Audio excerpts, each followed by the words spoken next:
பாபா ஓர் கருணாலயம்,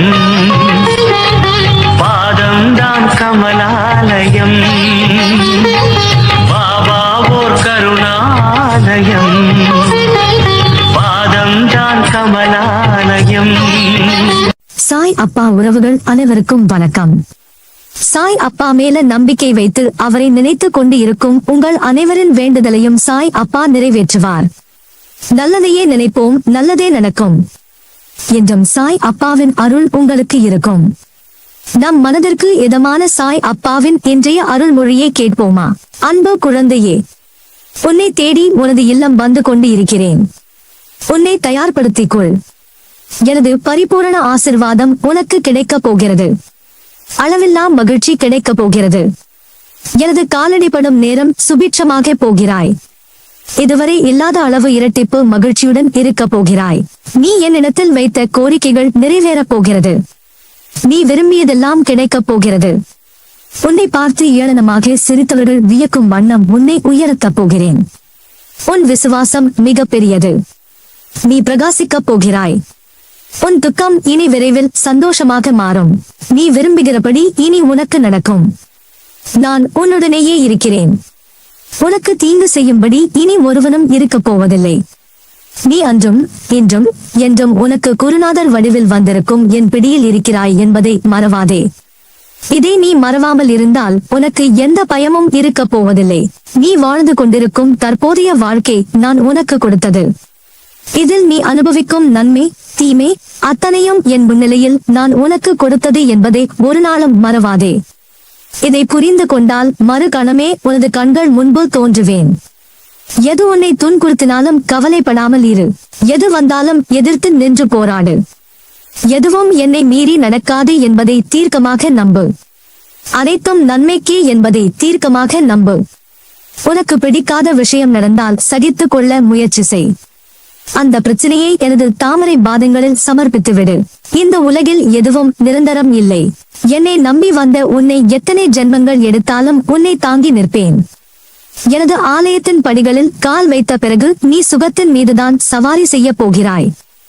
எனது நாமம் உனது உள்ளத்திலும் எனது யோக சக்தியான உதி உன் நெற்றியிலும் இருக்கும் வரை எந்த கெடுதலும் உன்னை நெருங்க முடியாது. உனக்கு என் அருளும் ஆசியும் எப்போதும் உண்டு. நீ நன்றாக ஜெயமாக வாழ்வாய். நான் இருக்கையில் நீ பயப்படாதே. என் துணை உனக்கு எப்போதும் உண்டு. உன்னை நான் நல்வழிப்படுத்துவேன். உன்னை விட்டு நான் விலகுவதும் இல்லை. உன்னை விலகி போகும்படி நான் செய்வதும் இல்லை.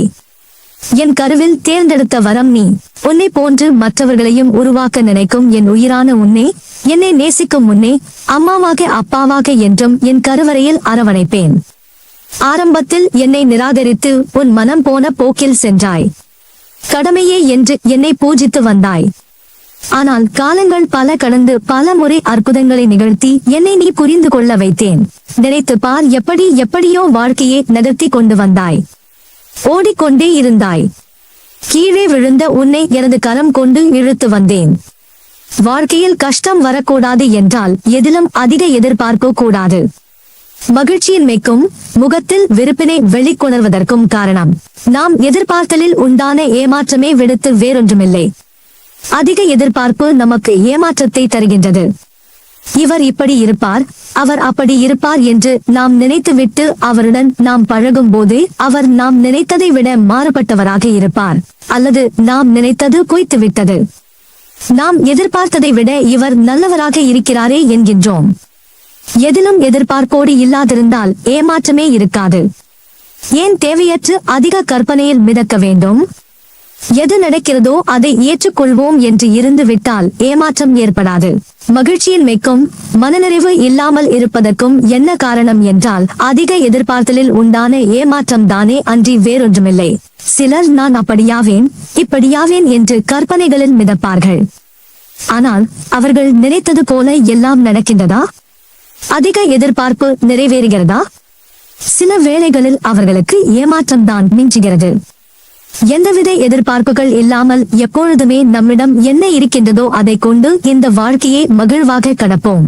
உனது பூர்வ ஜென்ம சாபக்கேடுகள் இப்போது அனைத்தையும் நான் விலக்கி நீ இழந்தது அனைத்தும் மீண்டும் உனக்கு தேவைப்படும் காலகட்டத்தில் உன்னை தேடி வந்தடையும்.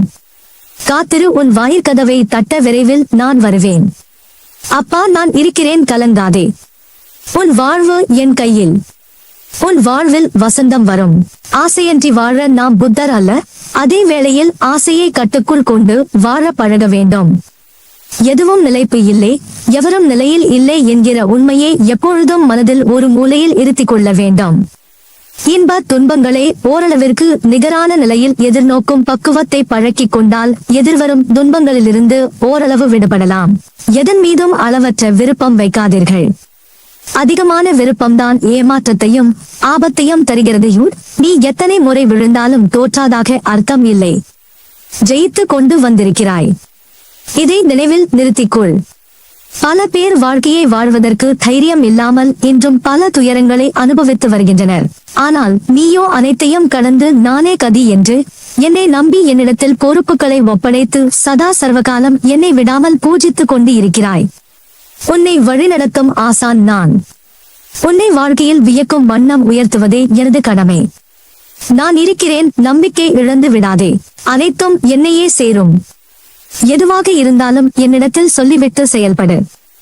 எனது பரிபூரண ஆசிர்வாதம் உனக்கு எப்போதும் உண்டு. உனது கர்ம பலன்களை விலக்கி உன்னை வாழ வைப்பது என் பொறுப்பு. பொறுமையாக இரு. அப்பா, நான் இருக்கிறேன் நிழலாக என்றும் உனக்காக நீ செல்லும் இடமெல்லாம். உன் வாழ்வில் இந்த நிலை மாறி சந்தோஷமான தருணங்களை அனுபவிக்கும் காலம் வெகு விரைவில் உன்னை வந்து சேரும். என்னிடம் பூரண சரணாகதி அடைந்த உன்னுடைய எல்லா பொறுப்புகளும் என்னிடம் வை. உன்னுடைய எல்லா காரியங்களையும் நானே முன் நின்று நடத்துகிறேன். எனவே இது எப்பொழுது நடக்கும், அது எப்போது கைகூடும் என்று புலம்பாமல் இரு. நான் பார்த்துக் கொள்கிறேன். ஒவ்வொருவருடைய வாழ்வில் நடக்கும் சில நிகழ்வுக்கு பின்னால் நிச்சயம் ஏதோ காரணம் இருக்கும். தற்போது இதை ஏற்பதற்கு சிரமமாக இருந்தாலும் பிற்காலத்தில் அவை உனக்கு தெரிய வரும் நேரத்தில் உனக்கு அது புரியும். உனக்கு எல்லா சூழ்நிலைகளிலும் துணை நிற்பேன். என் வார்த்தைகள் மீது நம்பிக்கை வைத்து செயல்படு. மீதியை நான் பார்த்துக் கொள்கிறேன். நல்லதே நடக்கும். நீ என் பரிபூரண அருளும் ஆசிர்வாதமும் அன்பும் பெற்ற என் செல்ல பிள்ளை.